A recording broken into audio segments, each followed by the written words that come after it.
একজন গরিব মাছ বিক্রেতার ছেলে, যার স্বপ্ন ছিল আকাশ ছোঁয়ার, যিনি ভারতের মিসাইল ম্যান হয়ে উঠেছিলেন এবং পরবর্তীতে হয়েছিলেন ভারতের 11তম রাষ্ট্রপতি। তিনি হলেন ডক্টর APJ আব্দুল কালাম। এই গল্প শুধু একজন মানুষের নয়, এটা একটা দেশের ভবিষ্যৎ বদলে দেওয়ার গল্প। 1931 সালের 15 অক্টোবর তামিলনাড়ুর একটি ছোট্ট উপকূলীয় শহর রামেশ্বরমে জন্মগ্রহণ করেন আবুল পাকির জয়নুল আবেদিন আব্দুল কালাম। বাবা ছিলেন একজন নৌকা চালক এবং মা ছিলেন গৃহবধূ। তাদের পরিবার ছিল অত্যন্ত দরিদ্র। কালাম ছোটবেলায় খবরের কাগজ বিলি করতেন, যাতে নিজের পড়াশোনার খরচ চালাতে পারেন। তিনি ইঞ্জিনিয়ার হতে চেয়েছিলেন, চেষ্টা করেছিলেন IIT-তে ভর্তি হতে, কিন্তু ব্যর্থ হন। এরপর INST থেকে অ্যারোনটিক্যাল ইঞ্জিনিয়ারিং পাশ করেন।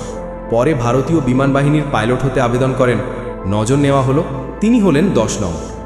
আবারও বাদ পড়লেন, কিন্তু তিনি হার মানেননি।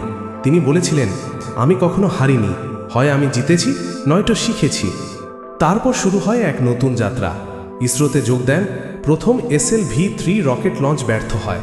তাকে ঘিরে সমালোচনা শুরু হয়, কিন্তু তিনি বলেছিলেন, বিপদ এলে ভয় পালেন না, কারণ সেটা নতুন কিছু শেখার সুযোগ দেয়। দ্বিতীয় চেষ্টায় সফল হন। ভারতের প্রথম নিজস্ব উপগ্রহ রোহিণী 1980 সালে সফলভাবে উৎক্ষেপণ করেন। তিনি হয়ে ওঠেন ভারতের মিসাইল ম্যান। 2002 সালে তিনি ভারতের 11তম রাষ্ট্রপতি নির্বাচিত হন। তিনি রাষ্ট্রপতির পদে থেকেও ছাত্রছাত্রীদের অনুপ্রাণিত করতেন। তিনি বলেছিলেন, ছাত্ররাই দেশের ভবিষ্যৎ।